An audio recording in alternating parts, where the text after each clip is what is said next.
Hello my dear students, welcome to Clifford classes. আজকে আমরা আলোচনা করব বাংলায় ওহাবি আন্দোলন বা বারাসাত বিদ্রোহ সম্পর্কে। যে প্রশ্নটি আমরা আলোচনা করব সেটি হচ্ছে বাংলায় ওহাবি আন্দোলনের পরিচয় দাও বা বারাসাত বিদ্রোহ সম্পর্কে আলোচনা করো। এই প্রশ্নটি আগামী মাধ্যমিকের জন্য যথেষ্ট ইম্পর্টেন্ট।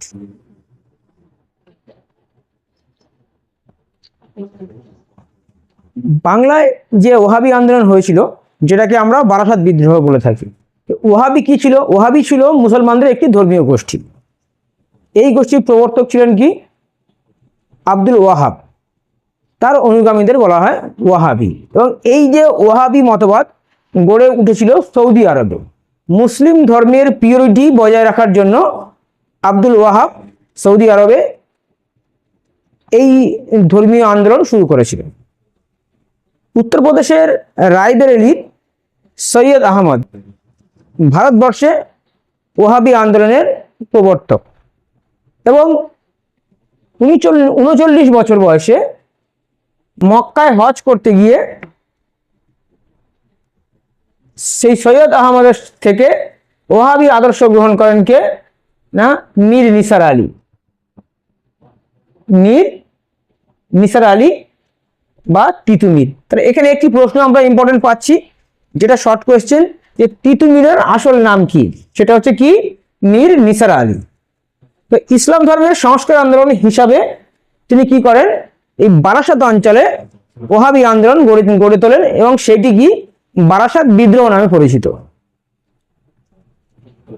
এই যে বারাসাত বিদ্রোহ হয়েছিল, তো এই বারাসাত বিদ্রোহ সম্পর্কে আলোচনা করার আগে আমরা তিতুমিরের সম্পর্কে একটু আলোচনা করে নেব। তার জন্ম কোথায় হয়েছিল, তিনি অ্যাকচুয়ালি কি ছিলেন, সেটা সম্পর্কে আমরা কিছুটা আলোচনা করলে বারাসাত বিদ্রোহ সম্পর্কে খানিকটা আমাদের কাছে পরিষ্কার হবে। 1782 খ্রিস্টাব্দে উত্তর 24 পরগনার নারকেলবেড়িয়ার কাছে চাঁদপুর গ্রামে এক সমৃদ্ধ চাষি পরিবারে তিতুমির জন্মগ্রহণ করেন। প্রথম জীবনে তিনি নদিয়ার বিভিন্ন জমিদারের অধীনে লাঠিয়ারের কাজ করেছিলেন। ফলে দরিদ্র কৃষকদের কাছ থেকে খাজনা আদায়ের সময় জমিদারি অত্যাচারের স্বরূপ তিনি জানতেন। মক্কা থেকে তিনি যখন স্বদেশে ফেরেন, তখন তিনি আর জমিদারিতে কাজ করলেন না। তিনি দরিদ্র মুসলমান চাষি ও জোলা অর্থাৎ মুসলিম তাঁতিদের নিয়ে তিনি কি হলেন?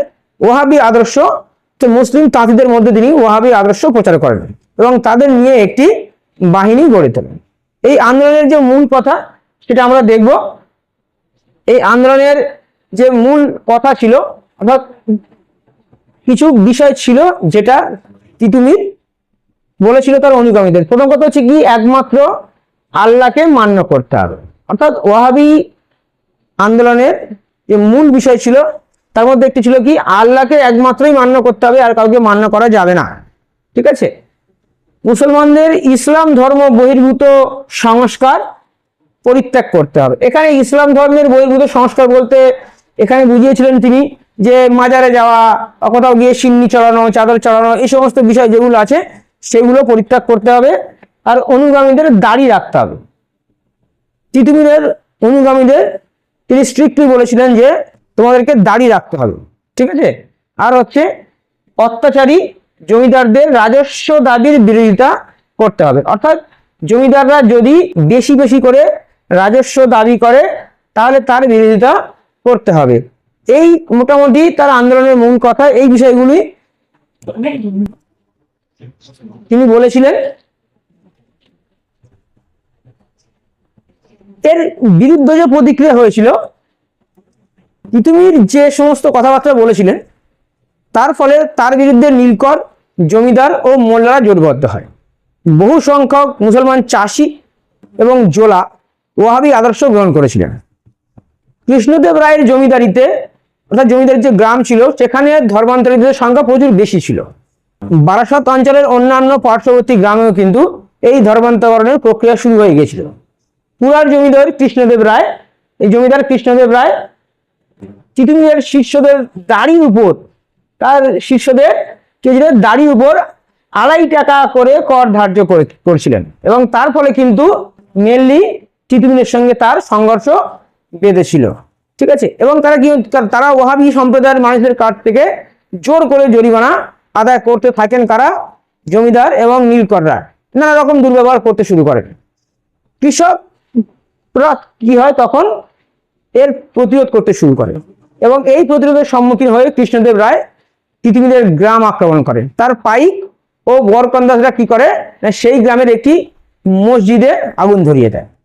এবং যখন তিতুমির স্থানীয় প্রশাসনের কাছে জমিদারের বিরুদ্ধে নালিশ করেন তখন কিন্তু দারোগা রামরতন চক্রবর্তীর সহযোগিতায় জমিদার এই অভিযোগ থেকে খালাস পেয়ে যান এবং তিনি ওয়াহাবিদের দমন করতে কি করেন? পূর্ণ শক্তি নিয়োগ করেন। তো এর ফলে কি হয়? তিতুমির তখন কি করে? বাদশাহ ঘোষণা করে। বারাসাত বসিরহাট অঞ্চলে ইংরেজ শাসনের অবসানের ঘোষণা করে নিজেকে কি করে? বাদশাহ বলে ঘোষণা করে এবং নারকেলবেড়িয়া গ্রামে একটি বাঁশের কেল্লা তৈরি করে। বাঁশের কেল্লা তৈরি করে তিনি তার ভাগ্নে গোলাম মাসুম তাকে কি করে? সেনাপতি ও জনৈক ওয়াহাবি মঈনুদ্দিন তাকে কি করে? প্রধানমন্ত্রী নিয়োগ করে। যেহেতু বাদশাহ, তাহলে বাদশাহ তো একজন সেনাপতি থাকতে হবে, একজন কি করতে, একজন মোটামুটি সেনাপতি থাকবে, একজন প্রধানমন্ত্রী থাকবে, তাই না? তো এইগুলো কিন্তু তিনি নিয়োগ করেছিলেন এবং নিজেকে বাদশাহ বলে ঘোষণা করেছিলেন। এরপর তিনি কি করেছিলেন? নারকেলবেড়িয়া গ্রামে একটি বাঁশের কেল্লা স্থাপন করেন এবং সেখানেই তার সদর দপ্তর প্রতিষ্ঠা করেন। এই বিদ্রোহ দক্ষিণ 24 পরগনা, নদিয়া, যশোর, ঢাকা, মালদা প্রভৃতি অঞ্চলে ছড়িয়ে পড়েছিল। এই যে ঘটনা বারাসাতকে কেন্দ্র করে হয়েছিল, তাই এই বিদ্রোহ বারাসাত বিদ্রোহ নামে পড়েছিল। 1831 খ্রিস্টাব্দের নভেম্বর মাসে পুরোপুরি ওয়াহাবি বিদ্রোহ পুরোপুরি শুরু হয়ে যায় বারাসাত অঞ্চলে।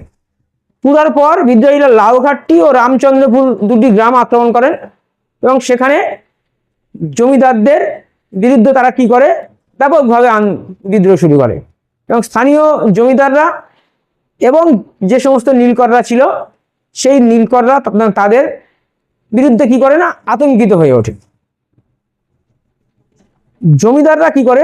তাদের বিদ্রোহ দমন করার জন্য সরকারের হস্তক্ষেপ দাবি করে, কিন্তু বিদ্রোহীরা কি করেছিল?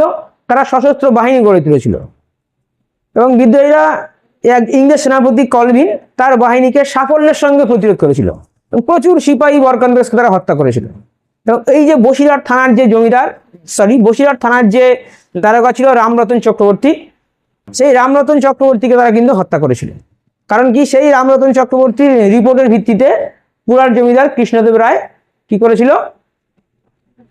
ছাড়া পেয়ে গিয়েছিল এবং এরপর তারা ইছামতি নদীর তীরবর্তী নীল যে কুঠিগুলো একের পর এক আক্রমণ করে এবং সেখানে ডেভিড অ্যান্ড্রুজ বলে এক ইংরেজ এগুলোর মালিক ছিল।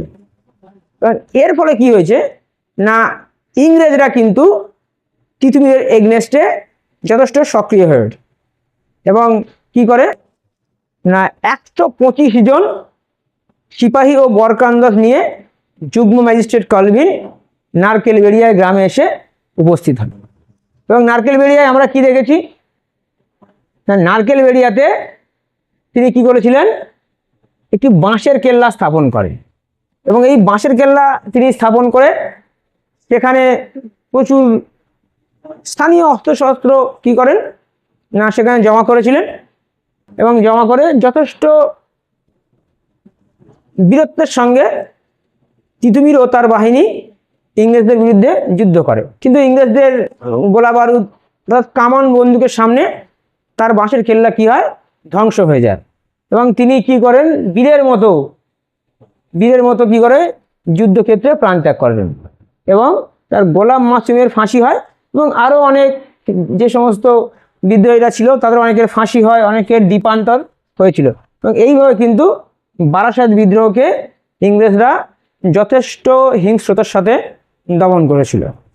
এটা হচ্ছে আমাদের বারাসাত বিদ্রোহ এবং এই বারাসাত বিদ্রোহ বাংলার ইতিহাসে এজ এ কৃষক আন্দোলন হিসাবে যথেষ্ট গুরুত্বপূর্ণ। ঠিক আছে, আজকে আমাদের আলোচনার বিষয় ছিল এটা। এর পরবর্তী ভিডিওতে আমরা আরও একটি গুরুত্বপূর্ণ প্রশ্ন নিয়ে আলোচনা করব। ধন্যবাদ।